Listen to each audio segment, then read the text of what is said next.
est 8h16, le petit déjeuner politique ce matin, c'est Stéphane Le Foll, maire PS du Mans, ancien ministre et auteur du livre Renouer avec la France des Lumières aux éditions Calman Lévy. Voilà, je le montre en même temps. Bonjour Stéphane Le Foll. Aujourd'hui. Voilà, il sort aujourd'hui. Alors, c'est officiel aussi, vous êtes candidat à la présidentielle ou pas? Du moins à une primaire à gauche Je suis du PS? candidat officiellement, puisque j'ai même envoyé un courrier à un débat au sein du Parti Socialiste pour la présidentielle. Donc oui, j'ai fait acte de candidature. Bon, mais... J'attends d'ailleurs, je le dis ce matin, une réponse du premier secrétaire, parce que j'ai envoyé un courrier déjà vendredi dernier, ou jeudi même.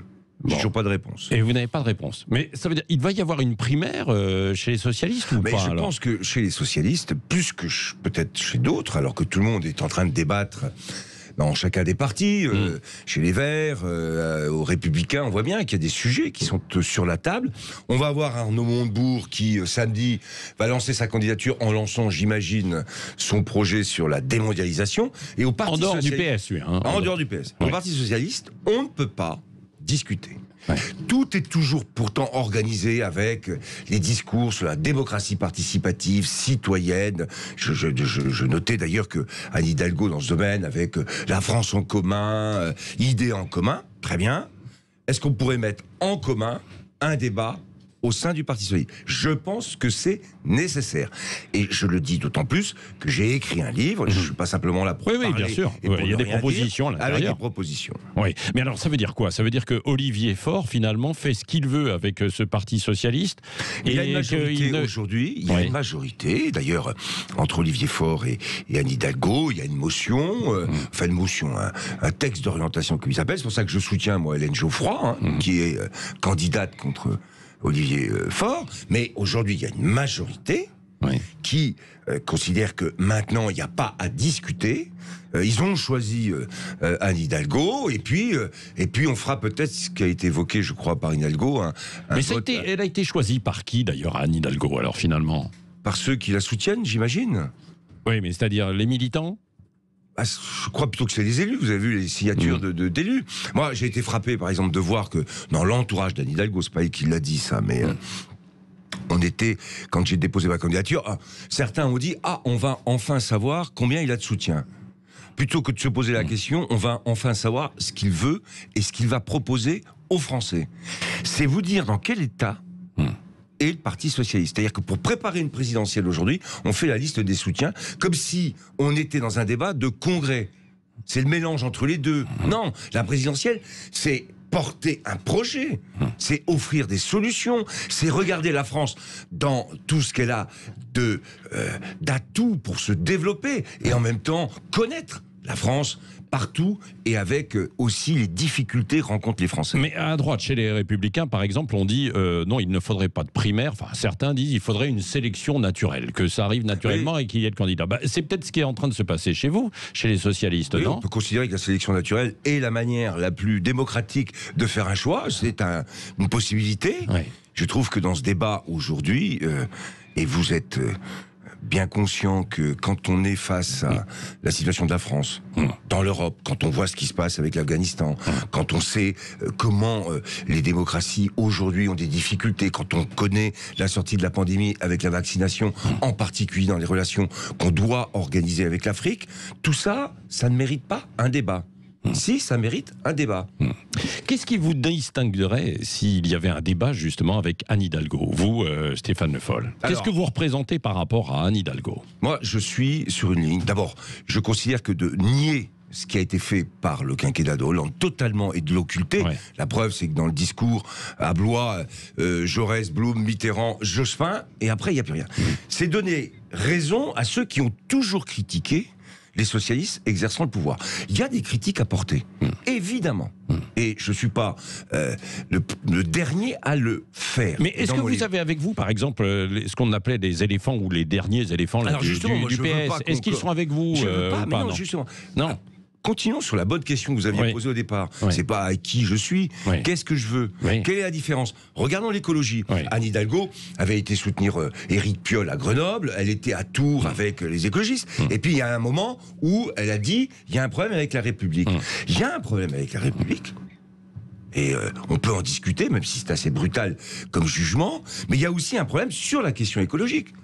Moi, je ne suis pas du tout, et je l'ai déjà dit, je réfléchis à la manière dont on peut réussir un changement de modèle, une transition énergétique, et je ne suis pas sur une ligne de comportementaliste telle qu'elle est promue, de ligne sur la sobriété, voire sur la décroissance. Il y a longtemps que j'ai répété et dit que dans un débat comme celui-là, sur la question de l'écologie, pour réussir la transition énergétique, il nous faut de la croissance. Ouais. Mais une croissance différente. Et en ça, vous vous distinguez d'Anne Hidalgo. Elle, vous pensez qu'elle veut aller vers la décroissance, alors? Ça fait longtemps que je le dis. Ouais. Je vous pose la question sur ces grands sujets-là. De différence avec les écologistes. Moi, sur la ville 30, par exemple, il y a nécessité d'avoir des réductions de vitesse et des limitations à 30.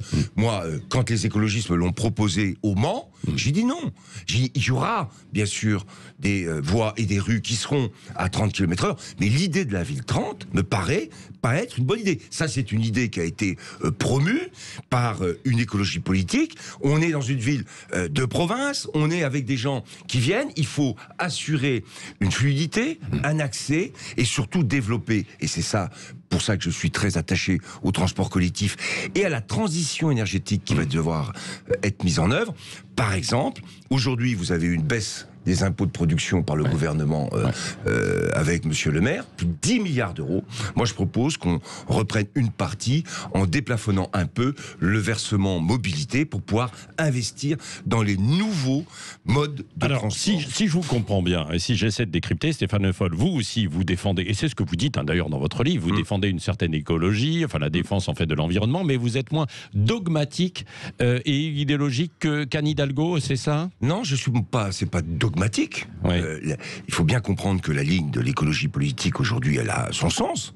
De dire que pour éviter si on veut sauver la planète, il va falloir réduire, être plus sobre, réduire ce qu'on consomme et tout ça, éviter le gaspillage. C'est une ligne qui se tient, ça a une cohérence.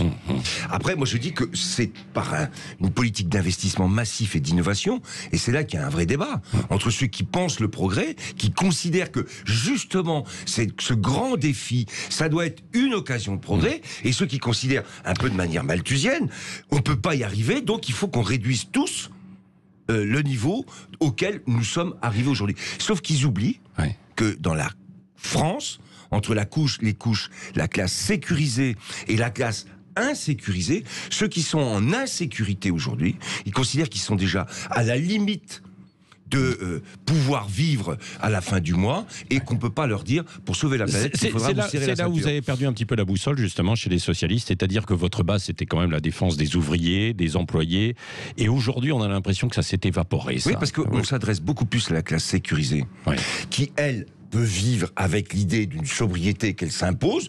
Je prends plus mon vélo, je me déplace moins avec la voiture. La classe sécurisée, c'est un peu ça. Bobo, après, oui, un peu, je peux aller en vacances, ça.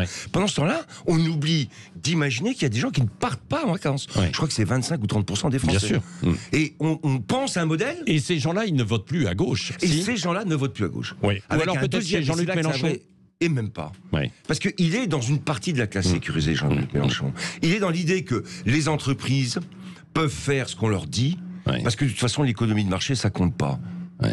Et ça, c'est un vrai sujet. Où on est dans une entreprise, on a la sécurité de l'emploi dans des entreprises publiques, et on pense donc l'économie au vu de ce prisme-là. Sauf que les classes insécurisées, qui sont dans des entreprises liées et souvent confrontées à la concurrence, savent très bien que dans une entreprise, je produis, je rends des services où j'ai des biens, et je suis sur un marché où si mes produits et mes services sont trop chers par rapport à la qualité que j'offre, je risque de perdre ce marché. Et donc de perdre l'emploi.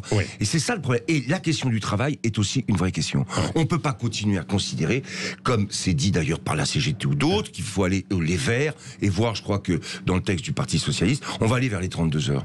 Aujourd'hui, il y a les 35 heures. Elles ont été faites. Il faut assumer ces 35 heures, mais la valeur travail est un enjeu pour la société et les classes insécurisées. Et on ne peut pas le considérer uniquement comme aliénant. On doit le considérer aussi comme valorisant. Quand on regarde un petit peu le paysage politique en vue de ces présidentielles, avec de multiples candidatures justement à gauche, est-ce que le PS risque la disparition ? Alors, la disparition d'un parti, ça prend du temps. Hein. Il n'y a qu'à regarder des partis qui... il a déjà un peu disparu aux yeux de certains, oui, en fait, par rapport à son poids depuis précédent. 3 ans, et c'est ça que je reproche à Olivier Faure et aussi à Anne Hidalgo, il n'y a pas eu d'affirmation politique sur une ligne un peu différente. Et d'ailleurs, quand je regarde les commentaires que font les proches d'Anne Hidalgo sur, par exemple, la candidature d'Arnaud Montebourg, tout de suite, ils disent « Ah, faut surtout rien dire parce que on va pouvoir se rassembler. » Oui, sauf que Arnaud Montebourg, il va dire quelque chose. Et nous, qu'est-ce qu'on dit ? On dit rien. Donc, à force de ne rien dire, les électeurs considèrent que on va vers ceux qui disent quelque chose. Et sur l'écologie, on va vers les écologistes, quoi. Sur les écologistes, on va vers les Sandrine écologistes. Rousseau, qu'on aura demain d'ailleurs à ce micro, quoi. Et sur la démonstration, Sandrine Rousseau, qui, par exemple, sur l'écologie, dit « Je suis pétrie de radicalité ». Pour devenir présidente de la République, je lui dis, puisqu'elle viendra demain, vaut mieux être pétri de qualité que de radicalité pour gouverner. Parce qu'on ne peut pas, dans un pays à fleur de peau aujourd'hui, ça c'est une vraie différence avec l'écologie, on ne peut pas penser gouverner dans la radicalité. C'est pas vrai. Il faut être capable de rassembler, c'est ce que vous dites. Rassembler et surtout d'apaiser. Allez, il y a une sérénité nécessaire. Allez, il nous reste peu de temps, encore 2-3 questions sur l'actualité. Le pass sanitaire, comment jugez-vous son application, vous qui êtes maire justement d'une ville du Mans? Moi, j'ai toujours pensé... On avait tout à l'heure des représentants de centres commerciaux en guerre contre ce pass. Oui, bien sûr, il y a toujours des gens qui sont en guerre. Bon, après, qu'est-ce qu'on dit ? On sait que c'est le vaccin qui va nous permettre de continuer à vivre sans être totalement bloqué. Ou peut-être des traitements à venir, quand même aussi. Parce que vous avez vu Renaud Muselier, quand même, il a eu 2 fois, effectivement, le vaccin, puis là, il est assez malade, il a été touché, il est de nouveau, effectivement, touché par le Covid. Je ne le savais pas. Donc, mais je me souviens de Renaud Muselier comme de Christian Estrosi sur bien sûr. Chloroquine. Même Christian Estrosi a été chercher le vaccin Sputnik, d'ailleurs, je ne sais pas s'il est arrivé. Le vaccin, c'est un enjeu. D'accord. Bon, donc après... Les socialistes ont dit faut rendre le vaccin obligatoire. Bon, mais quand on dit qu'on veut rendre quelque chose obligatoire, c'est si c'est pas fait, quelles sont les sanctions ? Donc aujourd'hui, le pass sanitaire, c'est de dire l'intérêt de tout le monde, c'est de se vacciner. Et si vous n'êtes pas vacciné, vous n'avez pas accès à tout ce que vous pouvez avoir accès. Bon, c'est ça le sujet. Je trouve qu'il faut de la souplesse et de l'intelligence dans l'application. Il faut continuer à faire de la pédagogie, en particulier dans les entreprises, mais que c'est un moyen qui a permis quand même d'arriver à près de 50 millions de vaccinés. Et donc, on ne peut pas constamment critiquer une décision quand l'objectif, c'était d'aller plus vite que le variant Delta. Parce que derrière la question qui est posée, est-ce qu'il fallait accélérer la vaccination ? Et je trouve que là, il fallait le faire. Il fallait accélérer la vaccination parce que le variant Delta, lui, il était en train de prendre un espace et nous faire prendre le risque d'un nouveau confinement, comme c'est le cas d'ailleurs en Martinique et en Guadeloupe. Oui, la chute de l'Afghanistan, Marlène Schiappa, ministre de la Citoyenneté, a écrit à des maires pour leur demander d'accueillir des réfugiés afghans. Oui, vous êtes maire du Mans, alors Marlène Schiappa, j'ai pas attendu, personne n'a attendu Marlène Schiappa. Et je le dis d'ailleurs, même pour ceux aussi maires qui disaient je veux accueillir. J'aimerais bien savoir d'ailleurs s'ils avaient accueilli jusqu'ici. Je pense à Éric Piolle à Grenoble. Je sais que le préfet avait appelé déjà avant le 14 juillet. Et on avait déjà accueilli des collaborateurs afghans pour 2 familles afghanes, 2 collaborateurs et de traducteurs. Donc c'était fait. Donc quelle est la chaîne qui s'applique ? Le préfet appelle le maire, lui dit qu'il y a un sujet. Si on a des capacités d'accueil, on fait l'effort. Et Le Mans a fait l'effort sans que j'ai jamais évoqué ni fait de la surenchère sur ce sujet. C'est comme ça que ça fonctionne. Emmanuel Macron, dernière question, va 3 jours à Marseille au chevet de la ville qui va mal, notamment avec le trafic de drogue. C'est utile, c'est justifié ou c'est de la communication politique là, ces 3 jours ? Ce qui est en tout cas le constat qu'on doit faire, c'est qu'à Marseille aujourd'hui, avec les meurtres qui se sont multipliés dans un trafic de drogue qui ne cesse de conduire à tous ces crimes, il y a une grande difficulté, une grande souffrance. Deuxièmement, on le sait aussi, les finances de Marseille sont dans un état qui est assez difficile. C'est pas moi qui l'ai dit, c'est le maire aujourd'hui, Monsieur Payan. Socialiste. Socialiste. Alors, le président de la République se déplace, ce qui est quand même assez rare. Donc ça veut dire qu'il y a un enjeu derrière, politique. J'ai bien compris que la question de la sécurité était un enjeu. D'abord, on va juger sur ce que va apporter l'État à cette grande ville qui a besoin de soutien. Voilà. Toutes les villes ont aussi leurs propres problèmes. La question du trafic de drogue et de la drogue est un sujet... Vous le rencontrez, vous, au Mans ? je l'ai pas rencontré au Mans. Vous n'avez pas trop de problèmes de trafic de drogue de quartier? Si, bien sûr. Ouais. Bien sûr. Ouais. Comme tout le monde. C'est pour ça qu'il faut qu'il y en ait quand même des discussions sur la répression et la prohibition de la consommation, mais aussi comment on règle le fait qu'aujourd'hui, 900 000 Françaises et Français sont des consommateurs quotidiens de cannabis. Merci Stéphane Le Foll, maire PS du Mans, ancien ministre, auteur de ce livre, donc Renouer avec la France des Lumières, et candidat aux primaires chez les socialistes. On verra s'il sera entendu par Olivier Faure. On lui posera la question. Merci beaucoup.